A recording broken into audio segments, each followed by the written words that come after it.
announce yourself. Francis.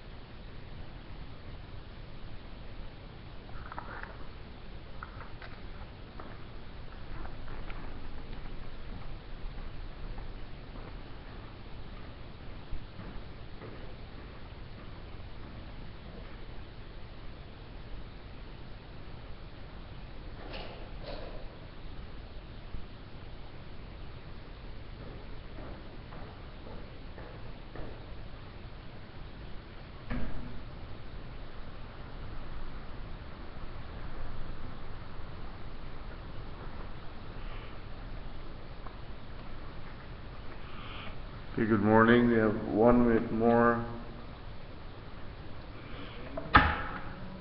Good morning.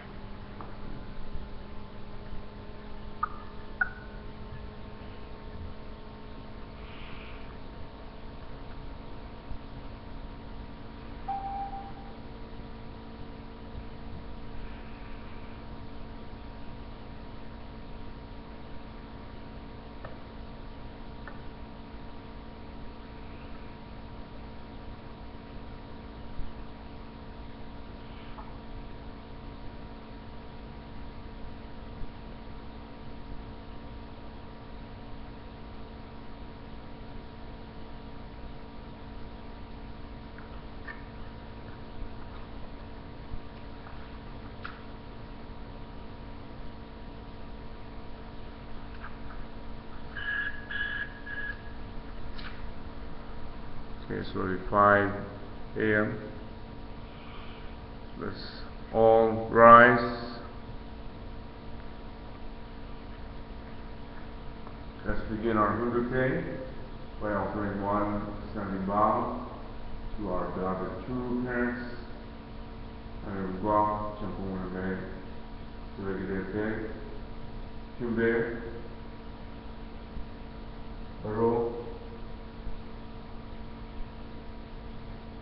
our most beloved heavenly parents. Today, Friday, September the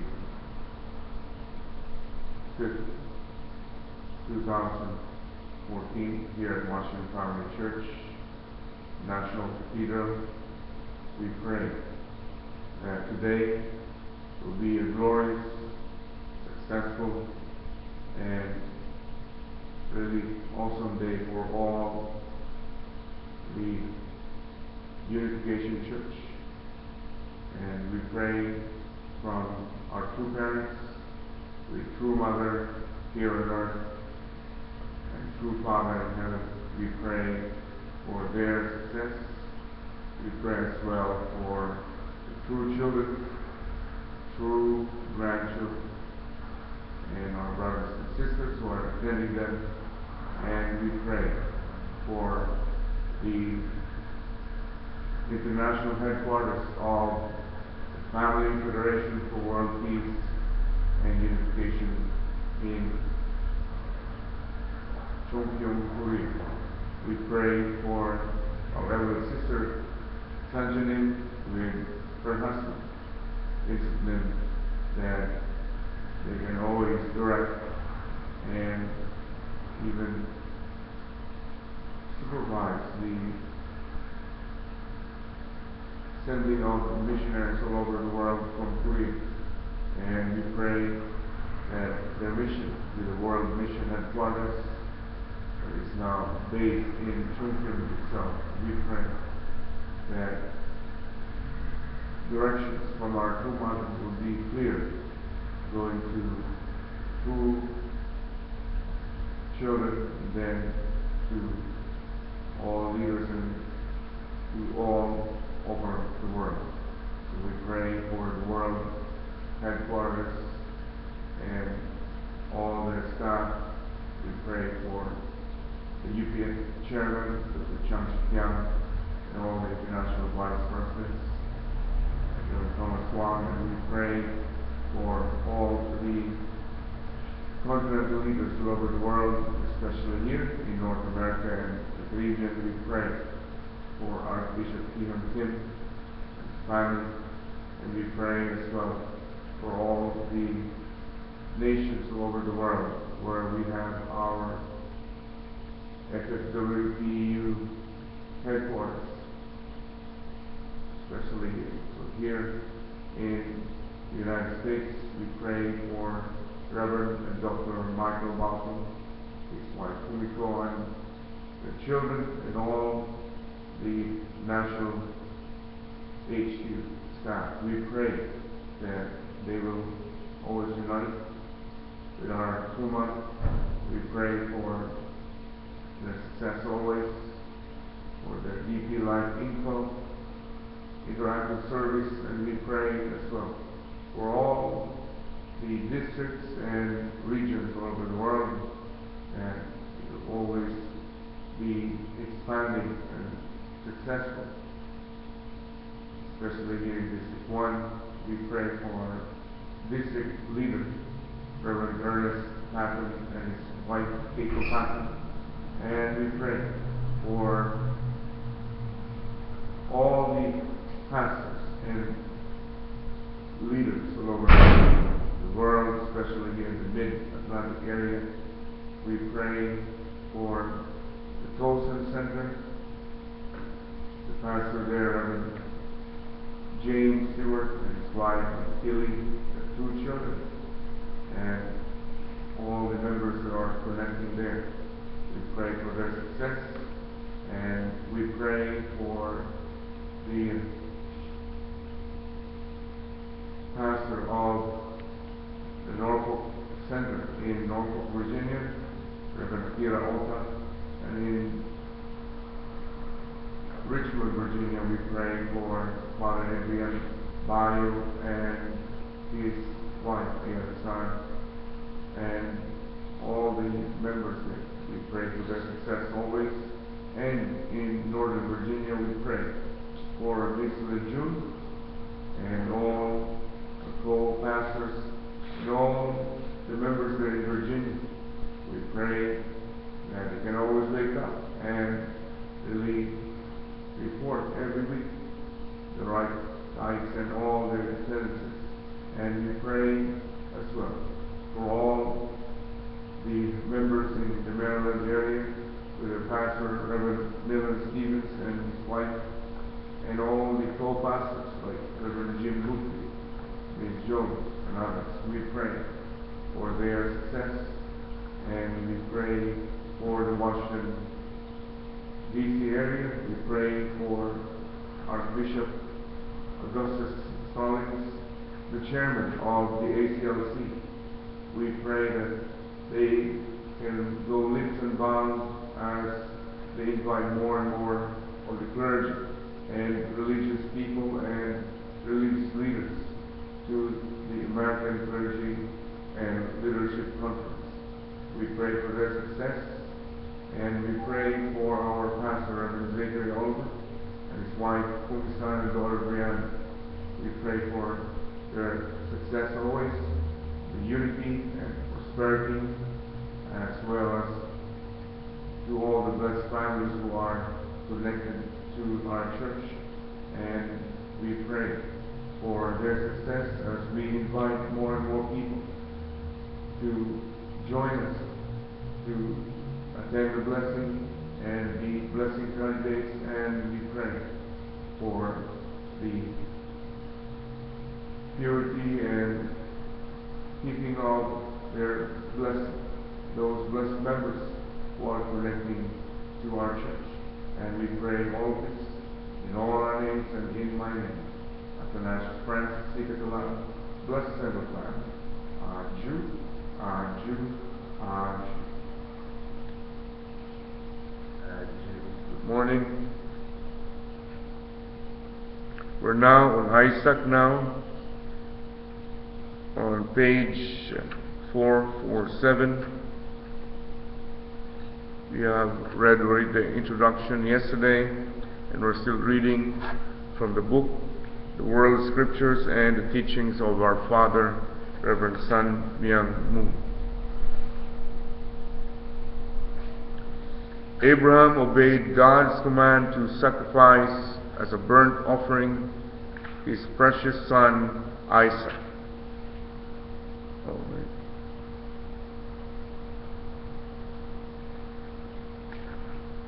I think we read this one already. So we move. Okay, I'm sorry. I think we are past this. We're now on page 451, subtopic under Jacob's labors under his uncle Laban. As we read already the rivalry. Sorry. Then Laban said to Jacob, "Because you are my kinsman, should you therefore serve me for nothing? Tell me, what shall your wages be?" Now Laban had 2 daughters. The name of the older was Leah, and the name of the younger was Rachel. Leah's eyes were weak, but Rachel was beautiful and lovely.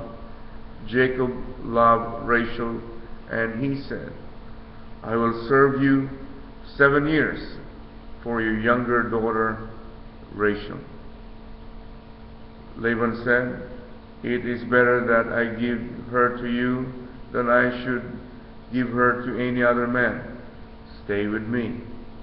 So Jacob served 7 years for Rachel, and they seemed to him but a few days because of the love he had for her. Then Jacob said to Laban, "Give me my wife that I may go in to her, for my time is completed." So Laban gathered together all the men of the place and made a feast. But in the evening he took his daughter Leah and brought her to Jacob, and he went into her. And in the morning, behold, it was Leah. And Jacob said to Laban, "What is this you have done to me? Did I not serve with you for Rachel? Why then have you deceived me?" Laban said, "It is not so done in our country to give the younger before the firstborn. Complete the week of this one, and we will give you the other, also in return for serving me another 7 years." Jacob did so and completed her week. Then Laban gave him his daughter Rachel to wife. So Jacob went into Rachel also, and he loved Rachel more than Leah, and served Laban for another 7 years. Then the Lord said to Jacob, "Return to the land of your fathers and to your kindred, and I will be with you."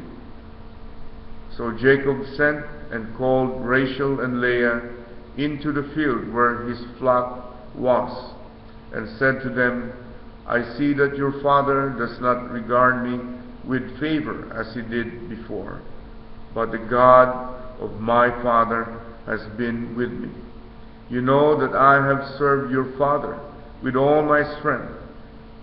Yet your father has cheated me and changed my wages 10 times. But God did not permit him to harm me. If he said, 'The spotted shall be your wages,' then all the flock bore spotted. If he said, 'The stripe shall be your wages,' then all the flock bore stripe. Thus God has taken away the cattle of your father and given them to me. In the mating season of the flock, I lifted my eyes and saw in a dream that the he-goats which leapt upon the flock were striped, spotted, and mottled. Then the angel of God said to me in the dream, Jacob. And I said, Here I am. And he said, Lift your eyes and see. All the goats that leap upon the flock are striped, spotted, and mottled. For I have seen all that Laban is doing to me. I am the God of Bethel, where you anointed a pillar and made a vow to me. Now arise, go forth from this land, and return to the land of your birth. Then Rachel and Leah answered him, Is there any portion or inheritance left to us in our father's house? Does he not regard us as foreigners? For he has sold us, and he has been using up the money given for us. All the property which God has taken away from our father belongs to us and to our children. Now then, whatever God has said to you, do. And this is from Genesis chapter 29, verse 15, 30 to 30, and chapter 31, verses 3 to 16. And now we have the teachings of our Father, Reverend Zagery. I'd like to request Reverend Ezra to read on about Jacob's labors under his uncle Laban.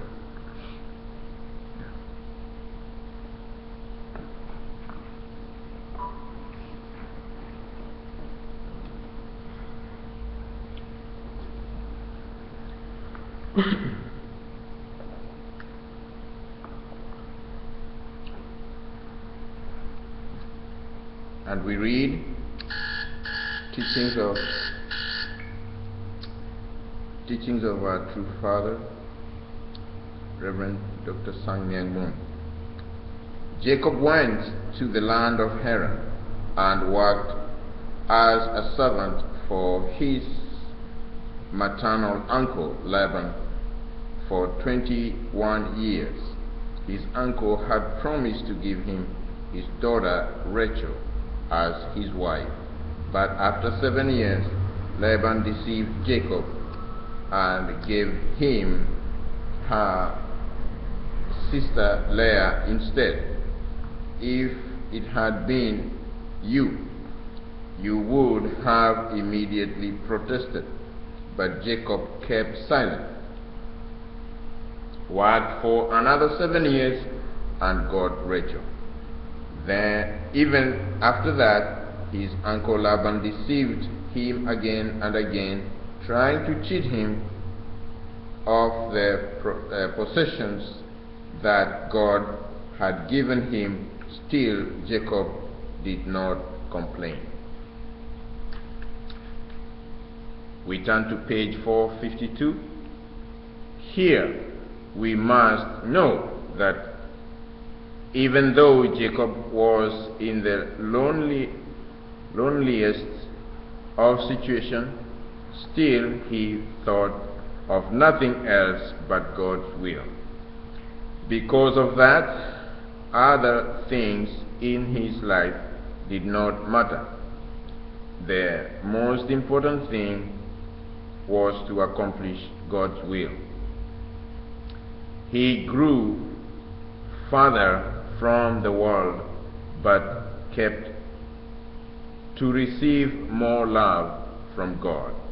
This is a speech of December 22nd, 1971. And we read, after being chased out and spurned by his relatives, how did Jacob overcome his difficulties? He never forgot the blessing he received from God, and he kept unwavering faith in God. He vowed he would not change, no matter how his circumstances changed. Jacob had such faith that even if heaven did not believe in him, he was determined to make his family believe in him. He was determined to complete the unfinished task of the blessing given to him. and thus laid the foundation upon which God could advance his providence.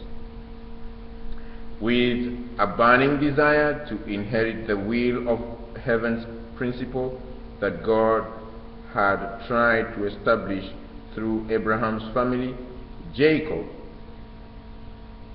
could form a family of faith and return after 21 years.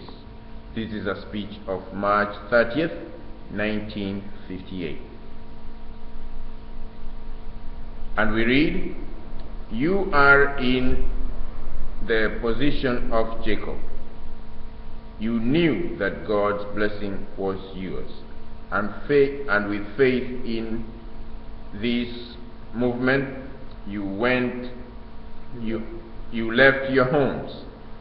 Those of you who faced opposition and persecution from your parents and siblings, raise your hands." After leaving his home, could Jacob go directly to God?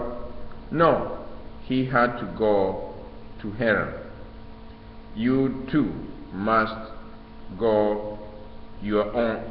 You must go to your own Haran and world, where you must experience drudgery and there restore people and possession. This is a speech of May 27, 1973. And now we get to the topic, subtopic 3, Jacob wrestled with an angel. And we read, "And Jacob was left alone, and a man wrestled with him until the breaking of the day.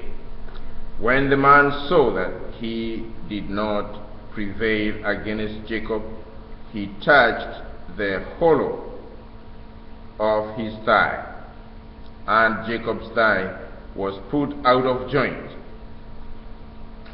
as he wrestled with him. Then he said, 'Let me go, for the day is breaking.' But Jacob said, 'I will not let you go unless you bless me.' And he said to him, 'What is your name?' 'Jacob.' 'What? Your name shall no more be called Jacob, but Israel, for you have strived with God and with men, and have prevailed.' Then Jacob asked him, 'Tell me, I pray, your name.' But he said, 'Why is it that you ask my name?'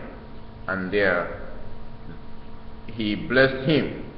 So Jacob called the name of the place Peniel, saying, 'For I have seen God's face to face, and yet my life is preserved.'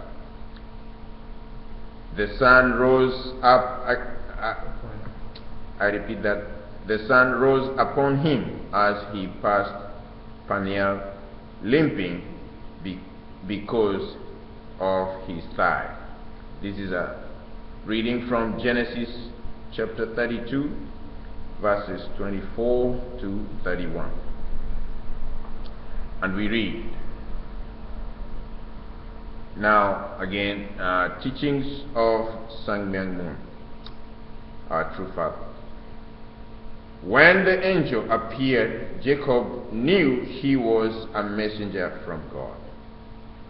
He asked the angel, 'Do you come to hinder me or bless me?' The angel answered, 'I have come to bless you.' Jacob asked, 'If you come to bless me, then why don't you simply give me the blessing?' The angel answered, I cannot give it to you freely, because your portion of responsibility still remains." In other words, the angel would not bless Jacob unless he fought with desperate effort. When the angel presented that condition, Jacob wrestled with determination. All right, it is fine with me. Even if you break my arm, I will not let you defeat me. Even if you strike me with a sword or cut my head off, I will not let you go of you. How long do you think Jacob wrestled? It was all through the night. Both God and Satan are watching that scene. Jacob was desperate, knowing that this was the final showdown. Hence, even when the angel struck him in his hip and his thigh, he did not release the angel from his grasp. He thought, if I die, I die. Even if we both die, I will not let go of you. It was nerve-wracking for God to watch Jacob in that battle, since the angel was fighting on behalf of Satan. God did not want Jacob to give up. He could not say anything to Jacob. Imagine how anxious God must have been to watch each moment ticking during the battle between the two. Jacob did not give up even to the last moment. He would not let go of the angel, no matter how desperate the angel tried to shake him off. At that point, God publicly acknowledged Jacob's victory, and the angel, as Satan's representative, had to acknowledge it as well. Hence, he blessed Jacob with the name Israel. At that moment, all the hosts of heaven shouted for joy. They deeply exhaled now that anxiety over the outcome was revealed.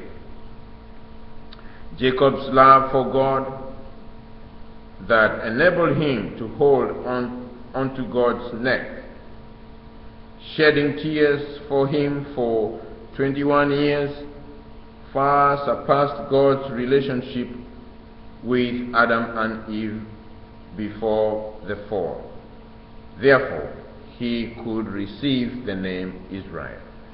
This is a speech of June the 9th, 1968.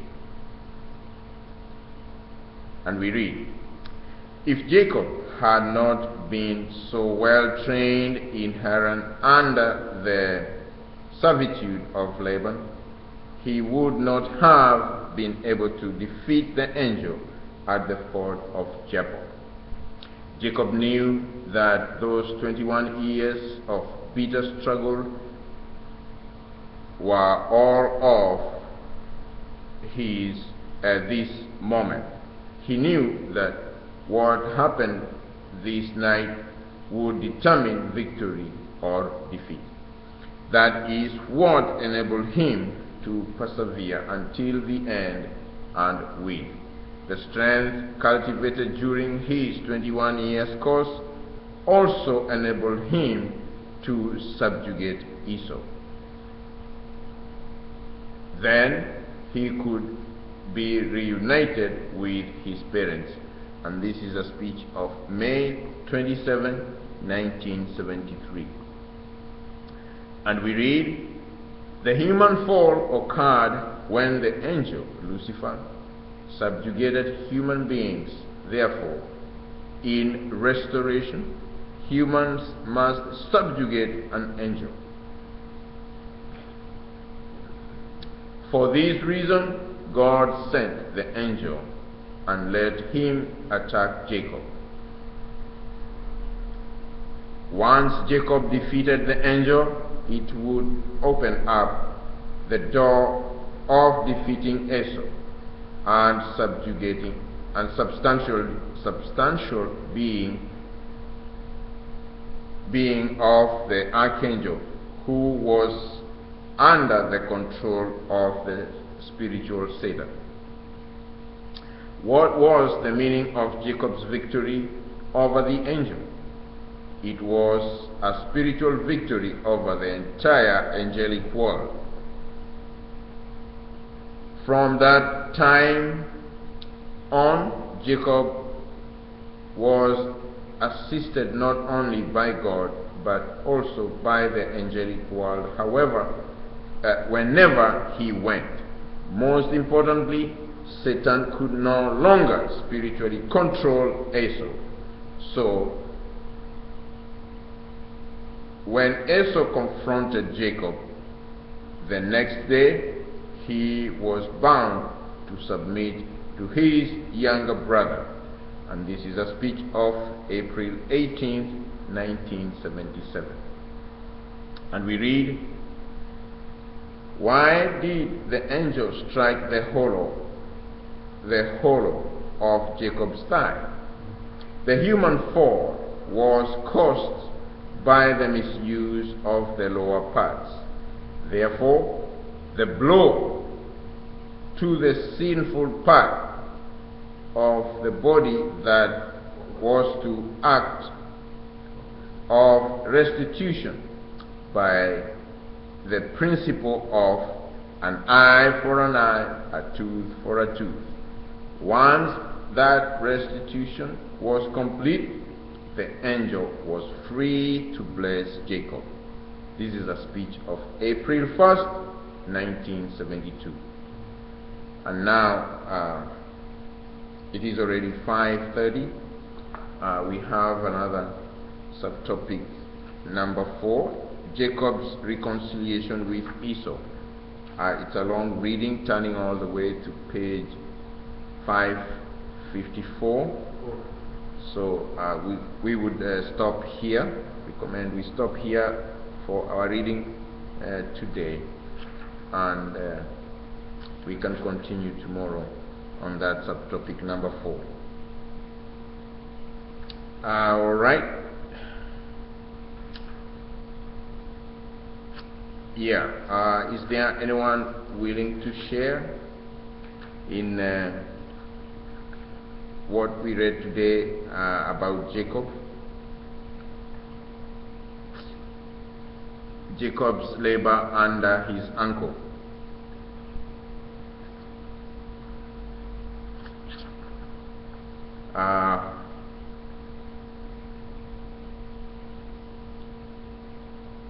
I think the biggest lesson we learn from this Jacob's labor under his uncle is that his uncle was not fair with him. They agreed upon many things, and I can see Jacob was a good negotiator for his part. But every time they negotiated and agreed, this is what the deal is. Laban, his uncle, always got away and swindled in one way or the other, tried to swindle Jacob out of the deal, and took advantage of him.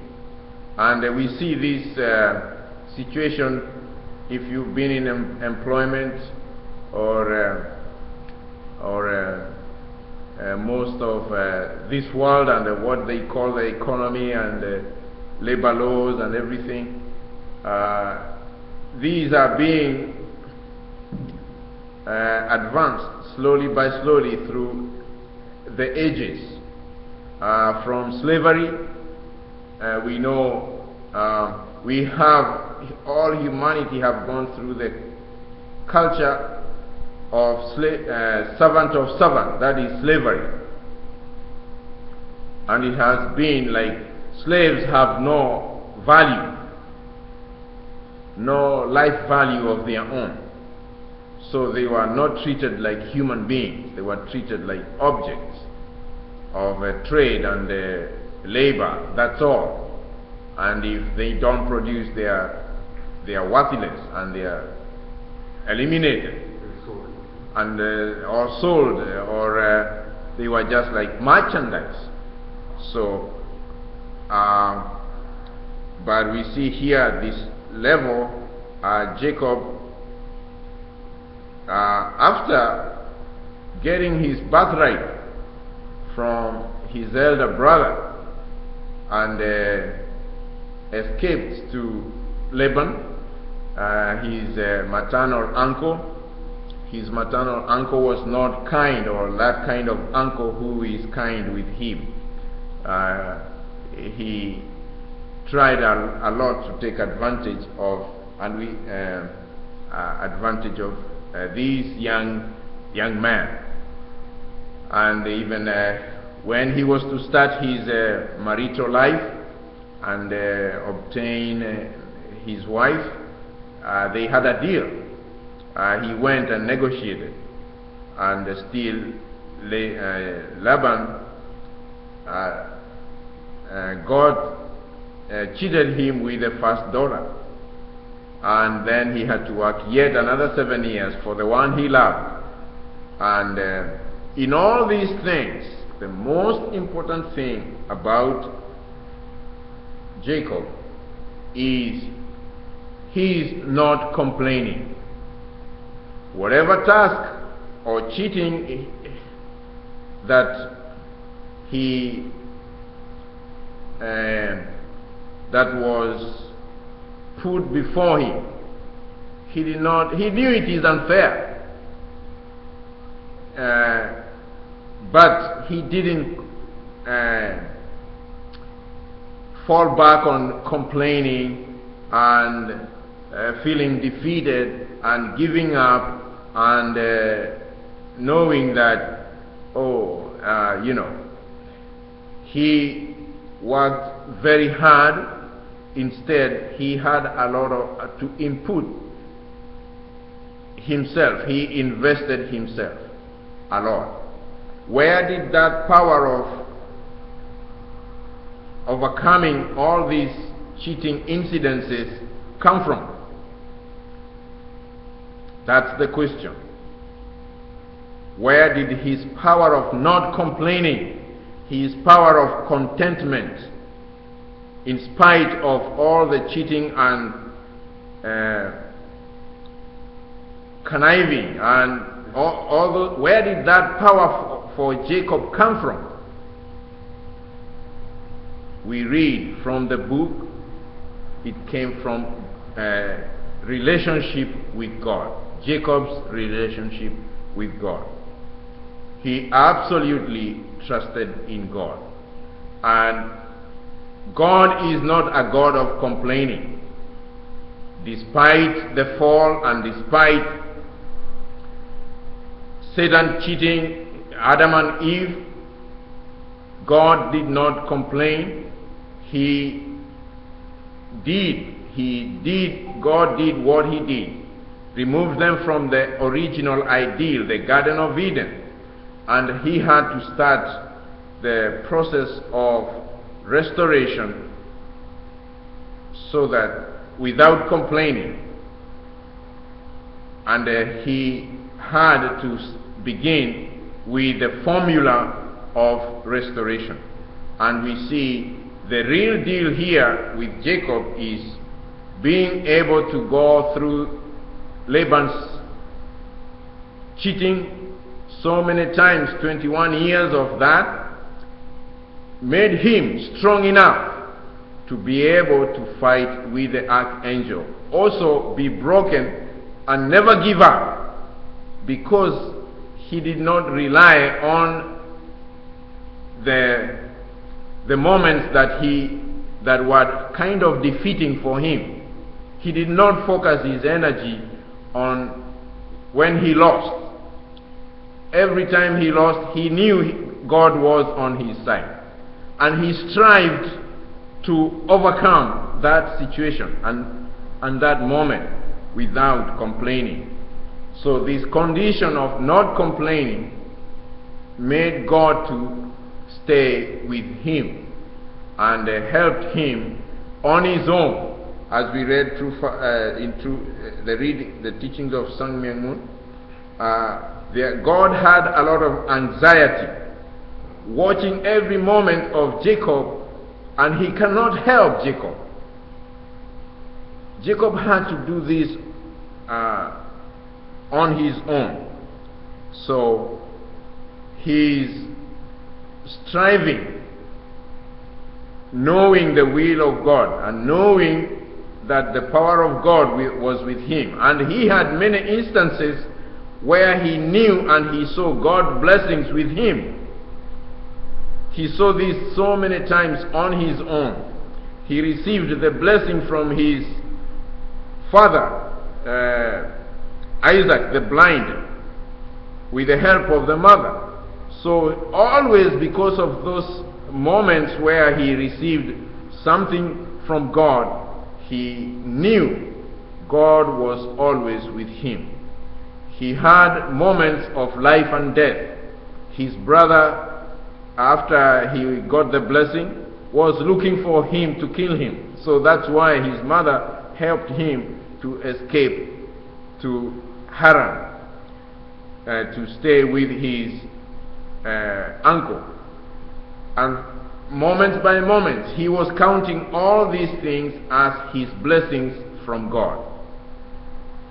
So his focus on God was his power to overcome and not to complain. And that's why he received the name Israel, the one who has overcome, the one who has strived with God. And that's what I would like to share today. Thank you. Thank you, Reverend Ezra. Anybody else wants to share about our reading today?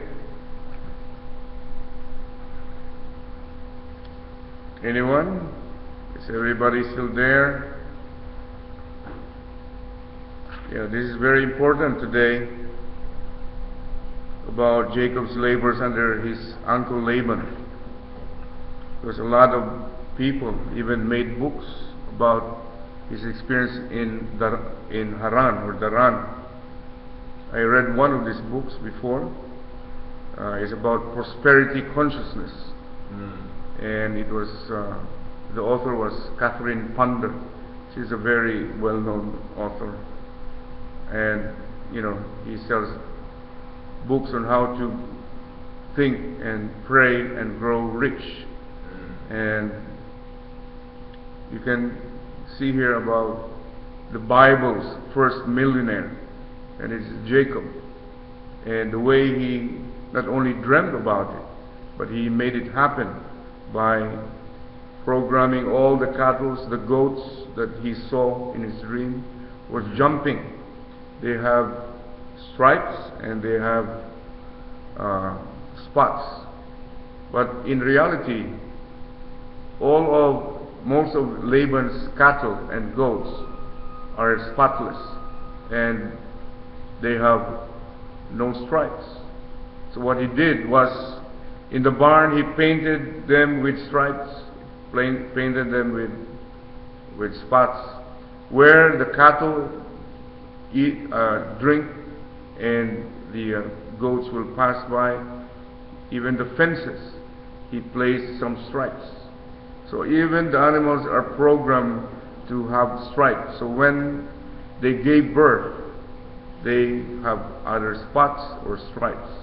So all went to Jacob. That's how programming is very powerful. So if you want anything, you program for it, so you can play something that most people now do in front of their mirror, where they go always, where they pray. They have a dream, a dream board where they always yearn for these things, and it will happen. And this happened with Jacob, and he was deceived by Laban 10 times, as we read today. And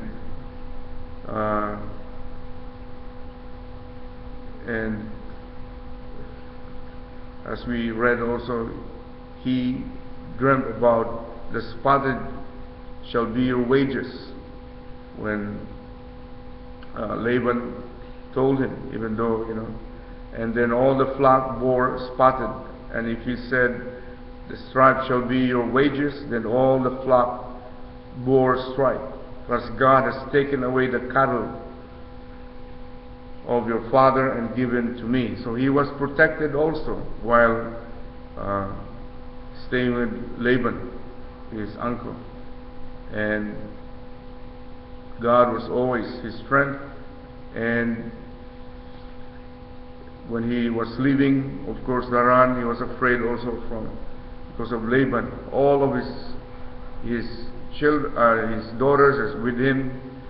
All of his riches also with him, and he's bringing it back to his brother Esau. And when he met this angel also in the ford of Jabbok, the angel dislocated his thigh bone, or the hollow of his thigh. So we always have a tangam session after the blessing. And when we hit our buttocks, where it's near the thigh bone, Father said that this is because the human fall was caused by a misuse of the lower parts. Therefore, the blow to the sinful part of the body was the act of restitution, meaning an eye for an eye, a tooth for a tooth, because Jacob, in a way, misused his lower parts, or sexual organs. He had, I think, relationship with 2 women, and not to misuse it anymore. And that's why this angel dislocated his thigh bone, meaning not to pay indemnity for the misuse of the sexual organs, because this is where the human fall was committed, misuse of the lower parts, and it was initiated by an angel. Now he has to restore it by overcoming an angel, because the first human beings, our ancestor Adam and Eve, they were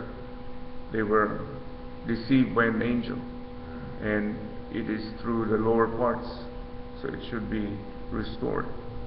And he prevailed, and he was blessed and called Israel, meaning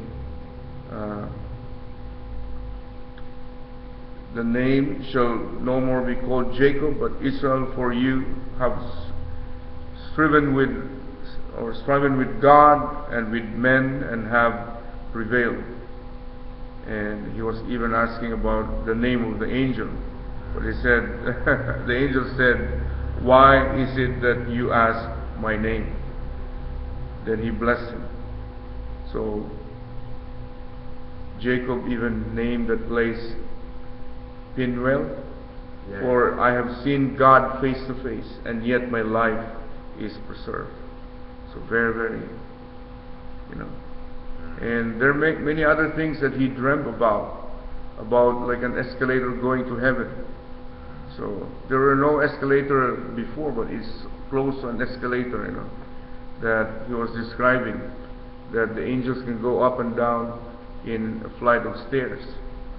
So Jacob has really many dreams that for now we can see, in the 21st century, that now, we can see as tangible things. So is there anybody who wants to share about our reading today?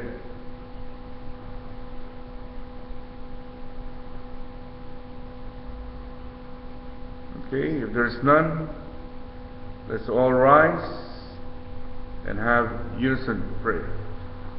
Our most beloved Heavenly Parents, we're so grateful for this reading today about our elder and forefather Jacob.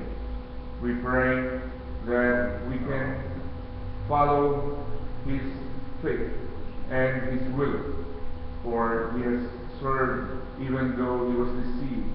We pray that as many of us were also being persecuted by our own family and by our tribe, we pray that we still can bless them and we can strive to share the fruits of our labor to them.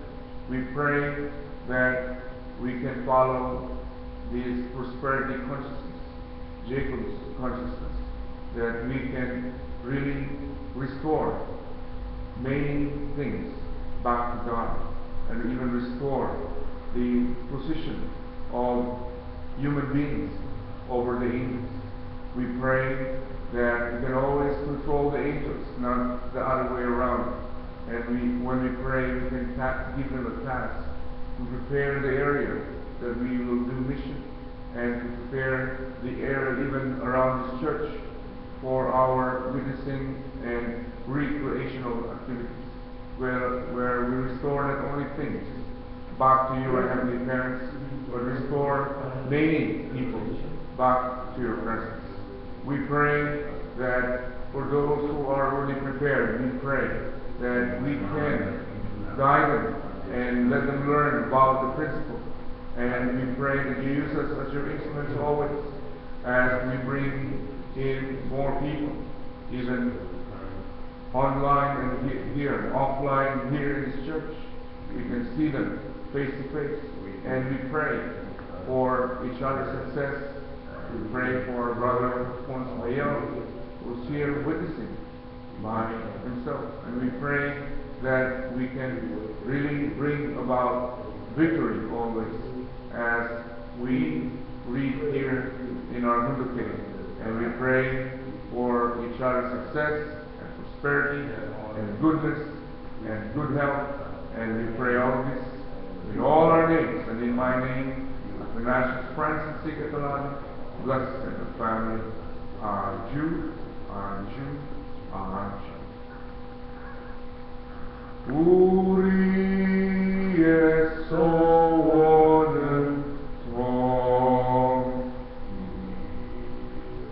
numero sonen tong, imos sambasho sotong, tong ilio ora, ikiore saninen tong ilara chande tong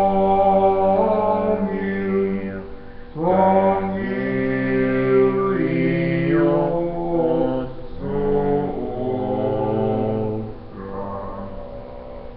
tong ilio ora.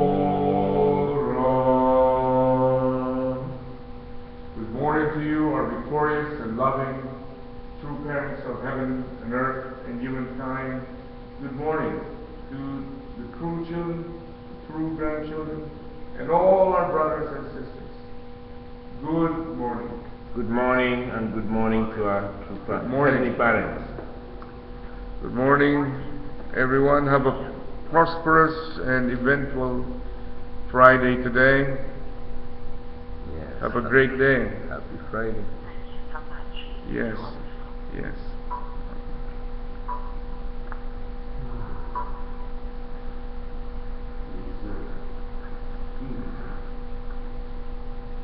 Yeah, so dry. Not